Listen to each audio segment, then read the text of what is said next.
Good morning. Welcome to Hobby Evolution episode 455. We are nearing the end of 2021.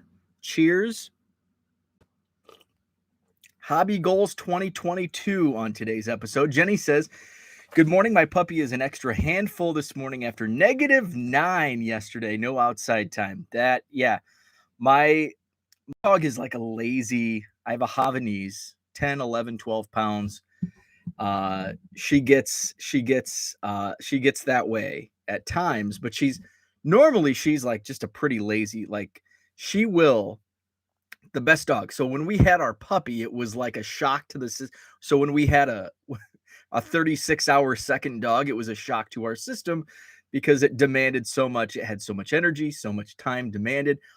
Our dog is just like, hey, I'll go out and play in the yard. I'll go for walks, but if not, I'm cool. I'll just hang out. She's got 3 pillows on the couch, blanket, and she's cool. Sometimes she gets bored on the couch. She'll come in. I'm in the office, and she'll come lay in on the carpet. But if I say let's go for a walk, she's like, Zoom, and let's go for a walk. She sleeps with my wife until my wife sleeps in. My wife works late and is up late.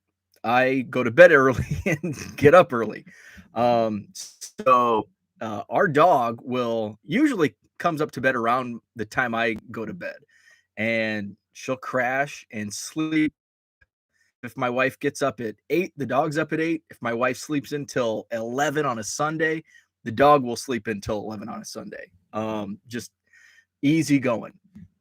But yes, she does at times. She's getting that way because there's been some nicer days lately where we've gone for walks. In fact, Christmas Day we went for a walk. Now there's snow on the ground. It's going to be a while, and it's going to be really cold for eternity in Wisconsin. But yeah, she gets that way. What's up, Zach? Good morning. Jenny's dog is a 2-year-old Chihuahua that they don't get. She got mixed with what she is. Don't know what she got mixed with. She's 31 pounds. Wow. So Jenny, I also saw your comment, and I'll respond to the tweet after the show. But it's funny that you mentioned. So for clarity for anyone else, so I tweeted. I tweeted earlier yesterday the picture of the '89 NBA Hoops Spud Webb basketball card, which is just iconic. One of the most iconic basketball cards ever made. It's one of the greatest basketball cards, in my opinion. Just the image. For me, it's nostalgia because Spud Webb was, this, sensation when I was a kid. So it's got that going for it. So it was on my bulk upload yesterday, and there were 2 Spud Webb cards. Boom, sold like almost instantly. Sold within probably 2 hours of them going live on eBay. Each of them sold for $1.50 to the same buyer. And the funny thing, so somebody on Twitter was like, "Well, yeah, but what's that net you 35 cents?" The actual net, full disclosure, the net sale, my net profit on that was $1.33 on 2 cards. And here's the funny thing. So Jenny responded just this morning, even at 35 cents, it's more than a quarter box at a show. That's how I see my low end listings. And here's the kicker. Those 2 Spud Webb cards were pulled from my 25-cent boxes that I have carried to shows for 15 times. Those Spud Webb cards were at 15 different card shows for 25 cents each. Did not sell. They sold within 2 hours on eBay for $1.50 each. So I thought that was, Jenny, I thought your comment was on point this morning, and I got a little laugh. It's like, you know what? I pulled those straight out of my quarter boxes. Those were OG quarter boxes. Is the OG card scammer is this? That's a terrible name, by the way. OG card. You don't want to be an OG card scammer. What's up, Dan? So yesterday I did a little shipping in the morning. I did some listing, did basketball. I did a variation listing on some Prism, I believe. And then I did the bulk upload. I'm finding a trend of a lot of the 80s and 90s. I'm not going to use the J word, Zach, but a lot of those 80s and 90s cards are moving quicker and are selling faster than some of the hot. I mean, I've got basketball rookies, and I've said this before. My baseball rookies, like I sold a Dario Agrazal, like 2020 or 2021 Topps rookie card. Dario Agrazal, by the way, he's like a pitcher for the Tigers, I think. $150 sold. Baseball rookies still selling here in December. My basketball rookies, I have a stack. Let me see. I have a freaking stack. Let's see. Let's pull these out carefully. These are all of the Jarrett Culver rookie cards I have in my eBay store. All Jarrett Culver rookie cards. Most of them $1.50. There might be one that's $2. $1.50 each. And Jarrett Culver is a good basketball player. And these have been sitting in my store for probably a few months. Shoot, now bear with me. Okay. So, but I throw a couple Dario Agrazal baseball rookies, and for some reason they sell. And I don't know if that's telling of the markets between baseball and basketball, if the basketball market is that down, or if my store is so ball centric that the sales I'm making are to people that, my followers, they know that I have baseball cards, and so they're coming for baseball cards. I haven't really been a basketball card seller up until recently, so maybe it's just people aren't discovering. But if you're in the market for Jarrett, I'll even give you some really good discounts to move some Jarrett Culvers. And I think there's some Ru Hashimura. So yeah, it's crazy like that. Shaw Cards is with us. What's up? Jenny asks, why are you OG card scammer? There must be a story. I am interested because that's an interesting handle. I am interested in that. Jenny sold an 88 Ripken yesterday. Yeah, I'm finding, Bo Jackson's, Ken Griffey Jr.'s sell. Some of the I sold 2 Jim McMahon cards for $150 each yesterday. Couch, I'm selling Tim Couch rookie cards. It's just some of those, and I joke with Zach all the time about he posts Bears cards, and it makes me like want to collect Bears. And every time I'm digging through my quarter boxes, I come across Bears, and I put them on eBay because I don't want that. I don't want them to tease me, say collect me. So I put them on eBay, and they sell. Jim McMahon sells. What else? And I've actually sold like all of my Jim McMahon cards. I threw in 88 Tops, and I think I put $2 on the 88 Tops Jim McMahon. And it sells. Let's see. Herman's with us. What's up, Herman? Dan says, I can't sell Ripken Black Box or Black Scribble on Twitter. Twitter sucks, dude. Twitter for eBay, or for Twitter for card sales, absolutely sucks. And you could put, and somebody made a joke about this yesterday. I saw this yesterday. Somebody could put a 52 Tops mantle for $15, $15, and somebody will come along in the replies and say, if it doesn't sell, I'll give you 10. Twitter card sales just absolutely blow. eBay is and I know in Korea you're in a different situation. But yeah, Twitter sales suck. Let's see, variations when they tried to cover the F face on the bat knob. And there's actually a website blog that details all of the different variations. There's a whole bunch of them. Same with the Randy Johnson 89 Fleer. There's a bunch of different variations. And what I do when I'm in, and I talked about this over the summer when I think it was at the National, they were in the 50-cent box, where normally it's like 89 Fleer Randy Johnson. I'm not going to bother spending 50 cents on an 89 Fleer Randy Johnson, but I spent $6 on 89 Fleer Randy Johnsons. 2 of them were the Marlboro was visible, not clear, but visible, and those sold for like $25 each. And then there's like a red tint variation, which is kind of medium value, I think I sold that one for $8 or $10. The standard correction, which is the black box, is like a dollar. It'll sell for $1.50 on eBay. Dan says I can't sell anywhere else living here. Yeah, that's the tricky situation. That stinks. Jenny says that today I'm beefing up teams I don't have a lot of. I noticed, for example, Pirates, I have 4 cards. That's no good.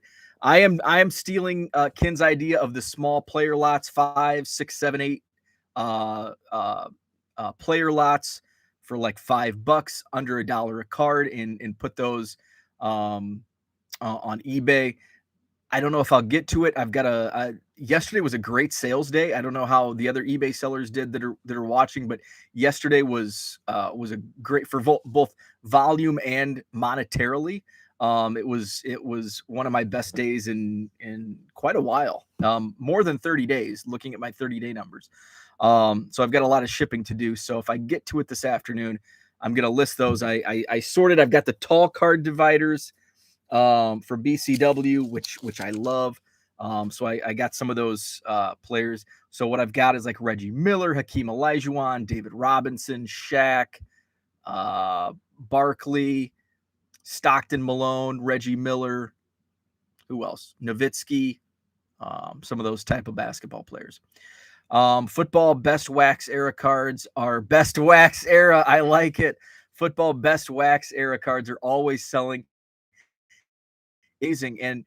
And I may do some more digging football in my next 5. My interim goal for last goal for 2021 was 10,000 listings by the end of this year, and I got it up to like 9650. And I think I'm still around 90. I'm down to 9578. So with the shipping I have still to do, today's Thursday. I'm not going to be able to get I'd have to do like 700 listings so I'll get to 10,000, but it's just going to be a couple days into 2022. Let's see. Jenny said I had 4 sales yesterday, but I wake up, so it was a great day. That's great positive thinking. Found some 89 Dale Murphy upper deck reverse negative. Those nice, yeah. Those are still popular. Some of this stuff that, and here's how I kind of approach when I'm going through like my own 25-cent boxes, my stale inventory that hasn't moved. And I'm going through, it's like, wow, this brings back some nostalgia. I'm gonna toss it on eBay, and guess some of it moves like fairly quickly. It's like, wow, I remember this, I remember that, and some of the hot names, like I've got some Ja Morants for $1.50 in my eBay store, and they've been sitting for months. But Spud Webb 89 NBA hoops moves in 2 hours. It's actually pretty fascinating when some of these sales come across, and sometimes how quickly they come across. Eric is with us. What's up, Eric? Good morning. Happy pre-Friday. So today, hobby goals 2022.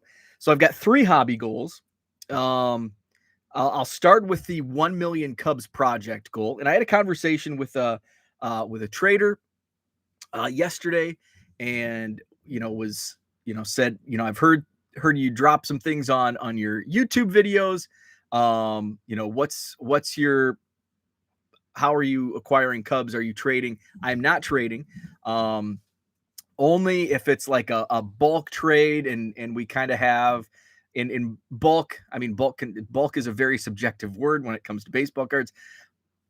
My definition of a bulk trade when it comes to what I'm open to trading is 2,000 to 3,000 and up. So that's basically all I'm accepting trade wise for Cubs cards. The idea, and here's the thing. So the reason I started the 1 million Cubs project was I had 1 million junk wax. I'm sorry, Zach, best wax era cards.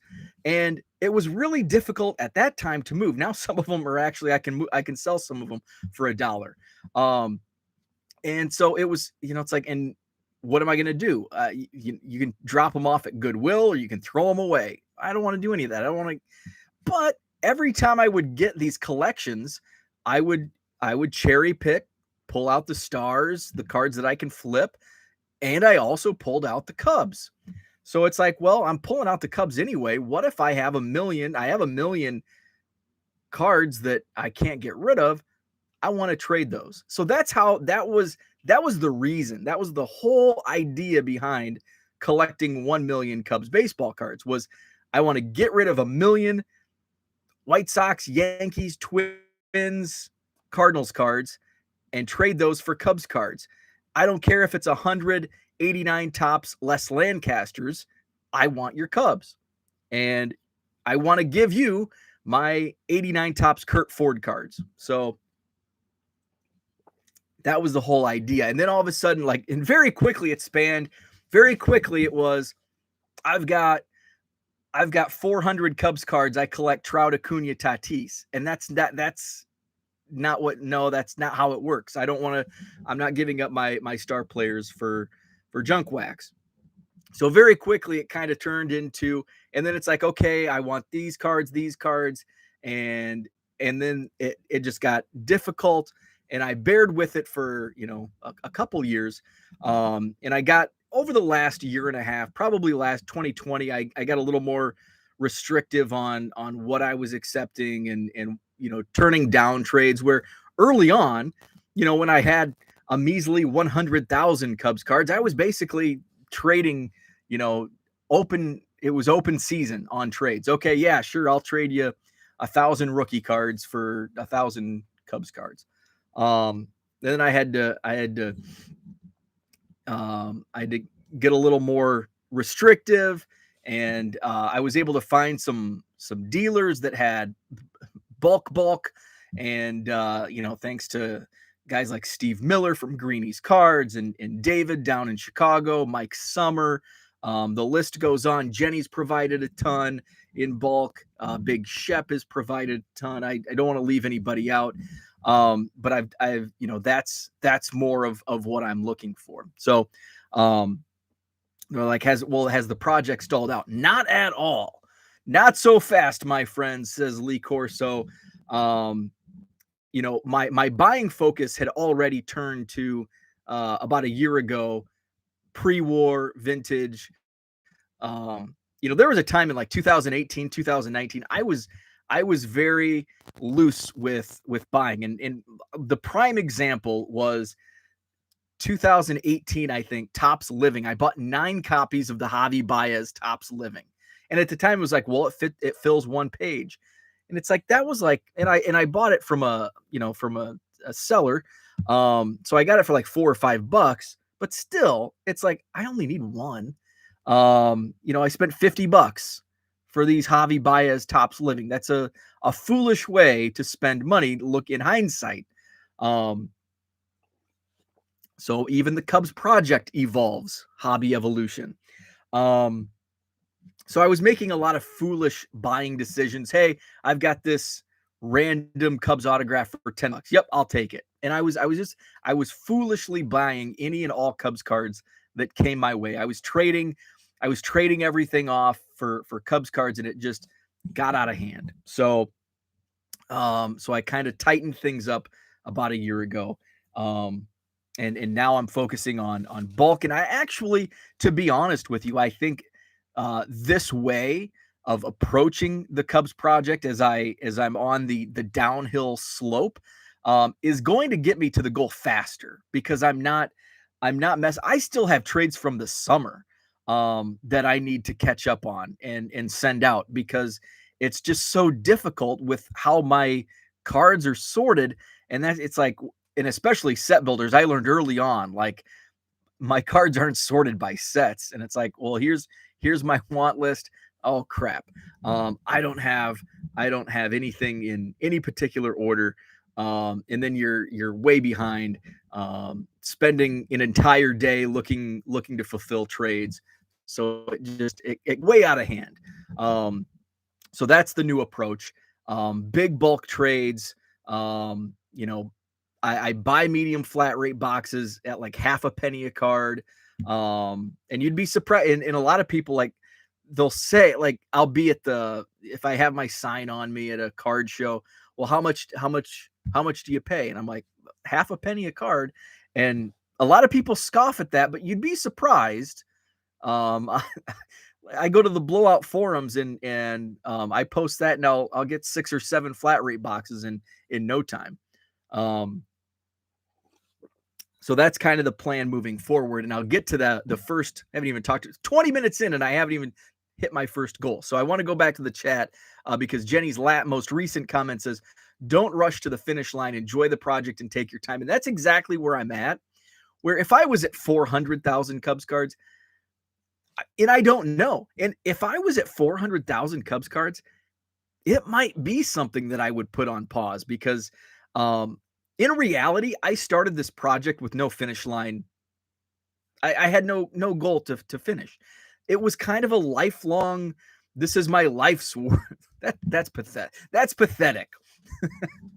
Collecting 1 million Cubs cards. If my wife heard me, she would not be happy. But it was like a life's hobby goal. And early on when I got into it, it's like, this is fun. Like meeting collectors, like probably everybody in this chat I've met from collecting Cubs cards. So that's what's made it fun. And I'm at a point where I'm at 735,000 ish. I still have packages that I need to open and count and add to the total, but I'm at 735,000. The goal line is in sight, and it's like, I'm having too much fun. I'm at the point where I don't have to take in all these trades. Excuse me. I can be more selective. I can focus on quality. And that's, what I started doing last year. Excuse me. Focusing on pre-war and vintage and, the tobacco cards and just kind of cool and unique stuff. So that's where I'm at. So yes, Jenny brings up an excellent point. And that's kind of like the number one reason where I'm at with the project. Let's see. So I'm going to go back. So I'm going to lead that. I'm going to go back into the chat real quick. And so that will lead into my first goal regarding the 1 million Cubs project goal, which is the first of 3 goals I have, 2022. Let's see. Jenny's still figuring out 2022 goals. May just sell everything except Favre, Shaq, Jordan, Sano. Really downsizing. We were all crazy in 2018, and that's the thing. If you were not in the hobby, and I know, a lot of people watching weren't in the hobby in 2018, and 2018 was, we all thought 2020 was like 2020 was really crazy. 2018 began crazy. Like that's when we saw prices, and I've talked ad nauseum of how much prices increased between 2017 and 2018. Topps online products became really popular. The living set, when it started, was super popular. Looking back now, you're looking at the Topps, you're like, Topps living was actually popular. I was buying all the Throwback Thursday card, like I was, I wasn't alone. A lot of people kind of caught that buzz in 2018. Let's see. Go back to the chat. Let's see. Dan talking about shipping. Jenny says, does your wife ever watch your replays of these shows? Probably not. She's sleeping when they're live. And I don't think she wants to watch me ramble about baseball cards for, like, she wouldn't understand. Like she knows my numbers. She helps me with expenses and like the business side of all that stuff. But when it gets to the nuts and bolts, she doesn't really care. And that's fine. I don't really want to, although some of her real estate stuff is interesting. She had a phone call I overheard yesterday. And I was like, this is just the way my brain, I like to psychoanalyze things. And I like to do it with her phone calls. And I'm only hearing one end of the conversation, but based on her reactions and how she's talking, like what she's saying, it gets me thinking and like I'm like so I was like, she had a call yesterday. And I'm like psychoanalyzing the whole situation. Like, okay, here's this, and this, and um, just one of the quirks I have. Zach says, I'm assuming you're still going to accept trades from established trading partners that aren't bulk. Yeah, and that's going to be kind of on a, on a Zach and Porter are definitely good. Zach and Porter are definitely good. So yes for you. Others, it's gonna be kind of just shoot me a DM, and we can talk about it. There will definitely be exceptions. So yeah. How do you plan on celebrating when you reach 1 million? I've thought about that. I've thought about that. Um, I definitely want to celebrate Club 400, Wrigley Field. It might just be like a big, huge celebration that spans a month. I don't know, but yeah, I have. It's definitely got to be Cubs centric, like whether it's in Wrigleyville, with a game, Club 400, all that stuff. Jenny said I'd be down for a 7 p.m. show tomorrow. Just let me know so I can put it on the calendar. I think Bo and I trading has just become I send Cubs whenever he sends Twins, whenever. There's not really a let's trade anymore. And that's kind of, yeah, that's kind of the thing. That's kind of the thing. Dan says, answer my question above. Um, let's see. What's your question? You just retype it. Otherwise, I'm just gonna is it the Friday night show? Is a 7 to 8 p.m. Friday night show terrible time slot for a live show because of New Year's? I don't think so. I won't be around tomorrow night. We're visiting some friends tomorrow night. But I think a lot of people, like, normally this is the first time like my wife and I have left the house for New Year's in like probably since we started dating. So normally that would be a good time for me. But I think a lot of people, like especially our age, stay in on New Year's. It's my dad always said it. My uncle always said it. New Year's Eve is for amateur. It's amateur hour. It's a holiday for the young kids, and I'm not young anymore. So I think it's a good time. I will not be around tomorrow night, but I'm sure a lot of people will be. And I'll definitely watch a replay. So 1 million Cubs project goal. So the goal, not accepting trades, but my goal is still optimistic. 900,000 Cubs cards by the end of 2022. How am I going to get there? Fortunately, I have some big bulk. It's more of it's not the quantity, where early on it was quantity. Like the first 2 years of the 1 million Cubs project, I had between 300 and 400 trades per year. And now it's far less than that, but the numbers per trade have gone way up. Like David contributed 60,000 Cubs cards back in I think February, and he's contributed over 100,000 to the project. Mike Summer, over 40,000 from him when I visited his shop in Bloomington this summer. So that was over 100,000 in just 2 trades right there. So that's I have the Santa Claus dealer in Nebraska. Going to meet up with him in March at the Spectacular. He's going to bring 10,000 Cubs cards. So it's going to be focusing on some of those bulk trades. 900,000 because I'm going to go into the new year around 735,000. And yet I did bring in about 175,000 Cubs cards here in 2021. Of course, boosted by those aforementioned big bulk trades. So 900,000, it's going to be difficult to attain.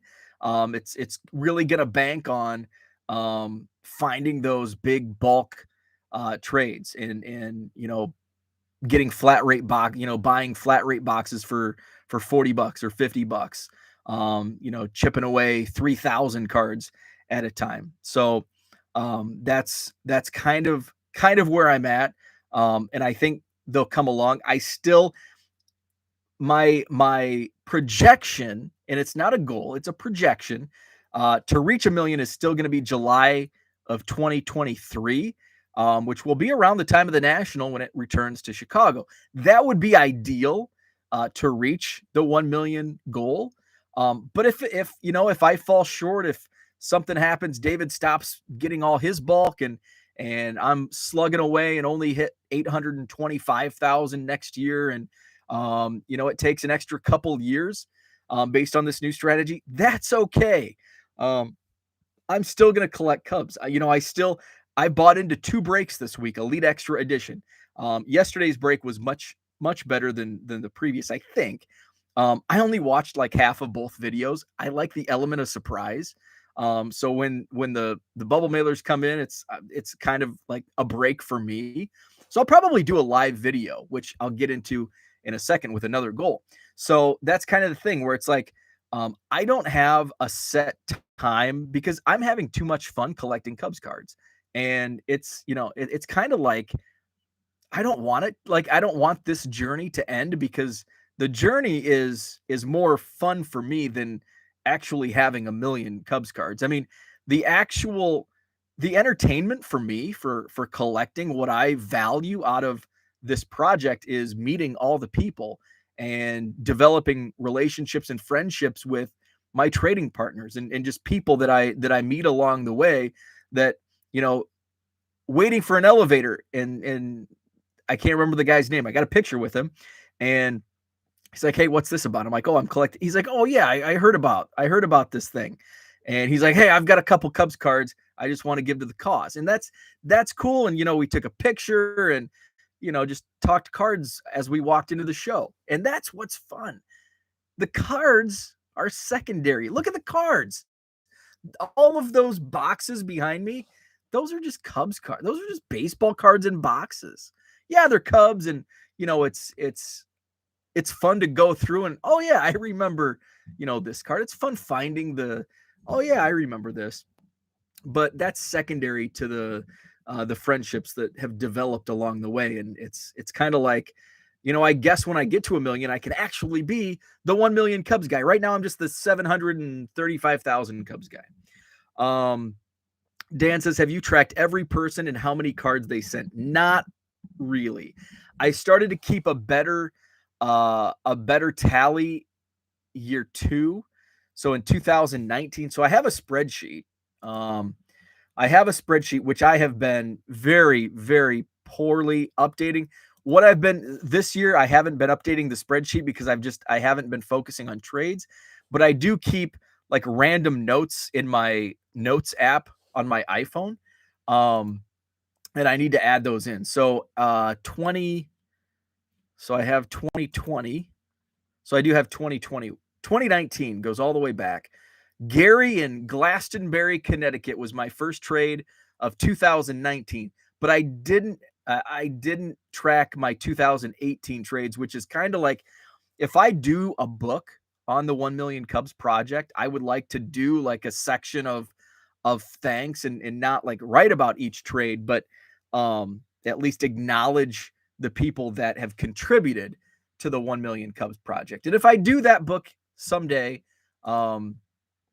I may do a call to action like, hey, I just want to make sure I've got you, let me know what you sent. But, just going back and looking back at some of the names, and unfortunately we've lost a couple of the trading partners have passed away. But yeah, I've got, so in 2019, let's see, my spreadsheet goes down. I did 338 trades. So there were 338 contributions to the project, but there are some people sent, multiple times. So, and then in 2020, there were 324. So I did less trades in 2020, and then 2021, I think I stopped tracking. Let's see where I stopped tracking this year. In June, and the rest are in my notes app. And I had 75 trades through June. So I bet I did less than 200 trades in this year.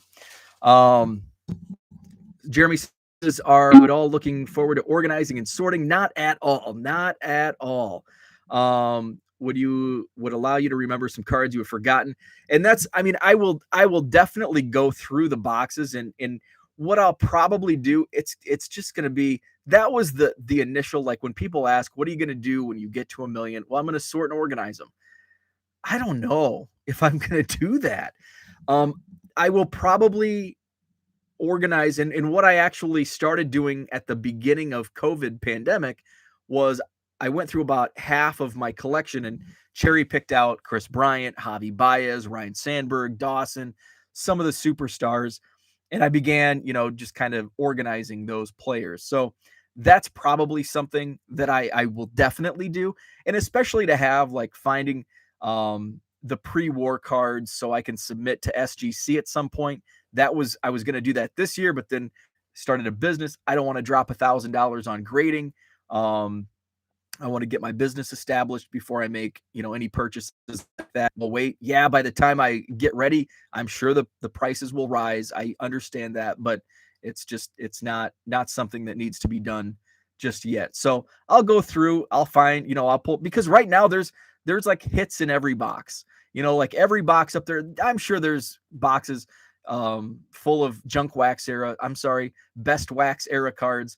But there's a lot of boxes that you can open up, and there's a stack of slabs or top cards. I think would be fun to make a weekend trip to your place after you hit 1 million. Sort Cubs, hang, and chat. That would be fun.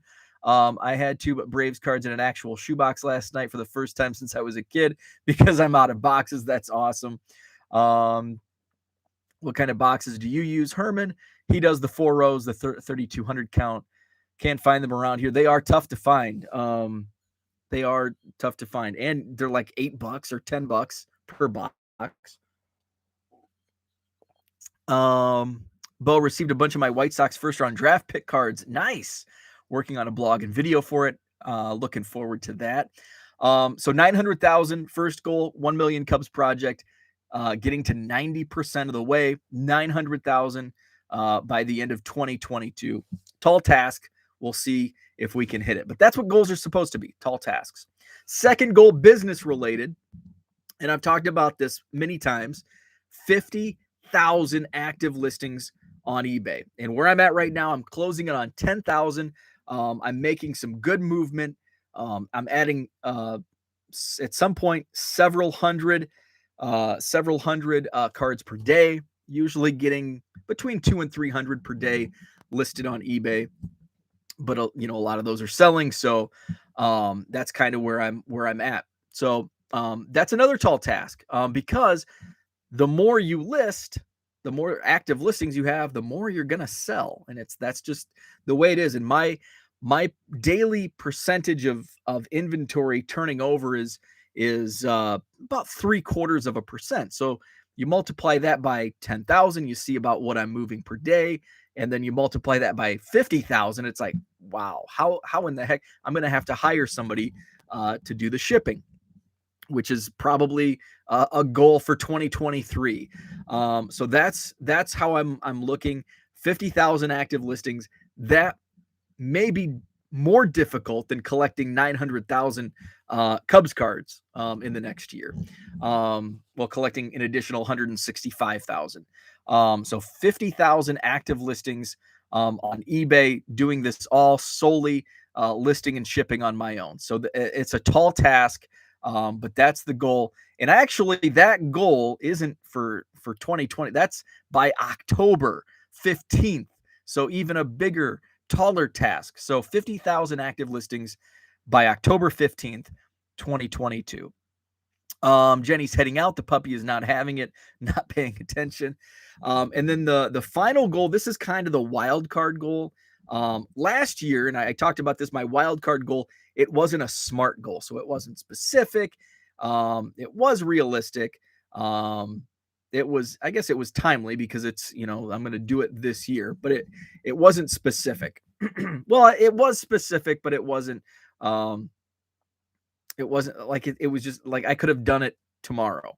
And that was doing some card show road trips. And I hit Mike Summers' card shop in Bloomington. I didn't make it up to Tom's shop or in Cleveland, but I did make it to Mike. So I consider that, hey, I made one road trip. That's a success. So my wild card goal this year is actually, it is specific, and that's to reach 1,000 YouTube subscribers. And I just hit the 500 mark just the other day. So my goal is 1,000 subscribers, and I know that I'm not going to hit 1,000 subscribers by just putting up my daily hobby evolution videos every morning. That's not gaining many subscribers. So, and I've talked about this. How am I going to reach that goal? I'm going to do kind of the first thing I do is going to be my nostalgia breaks. So, in what I mean by nostalgia breaks, it's just if I go to a card show and I see some like Elf packs or Back to the Future. What else? Howard the Duck, definitely.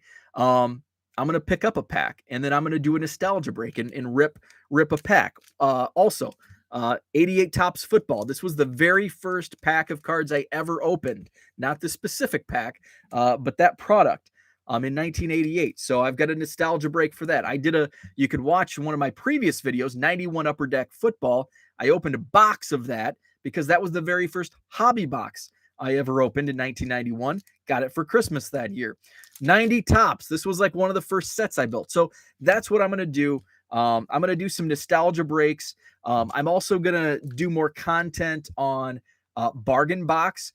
I had a really successful video when I bought this box for 20 bucks. How did I do? And it's like my number 2 ranked video. So I'm going to do more things like that. Hey, this is, and just do like a 15 to 20 minute video on, I got this box for X amount. How did I do? And we're going to go through it together. So those are some of the things that I'm going to attempt to do. Just new product breaks.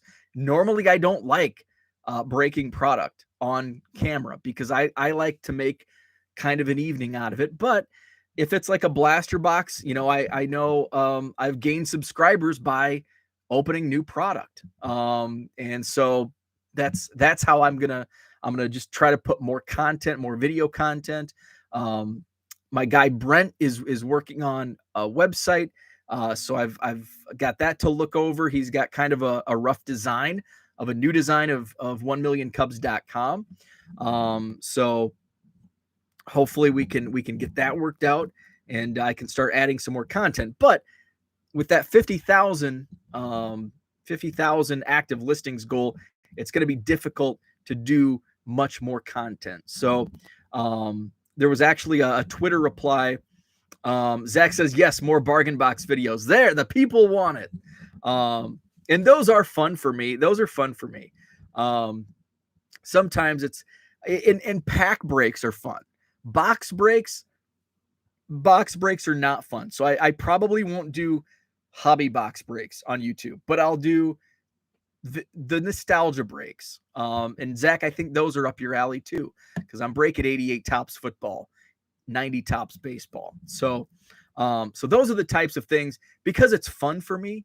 And it's not about, I want to have 1,000 subscribers, get a little extra income from monetizing YouTube, but I want to have fun doing it. And I want viewers to have fun watching it. So that's the type of content that I want to put out there.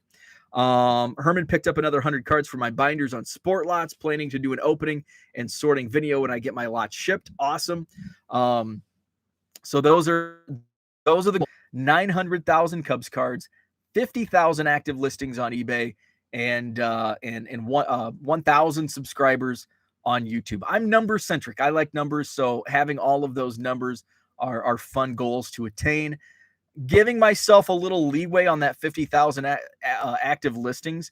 My goal is October 15th, but I'm going to give it a stretch goal because I do understand extrapolating the numbers on how much shipping it's going to, the more I scale up, which is what I enjoy about scaling up. It's not overnight where you're going from 10, I have to ship 10 items to 200 items.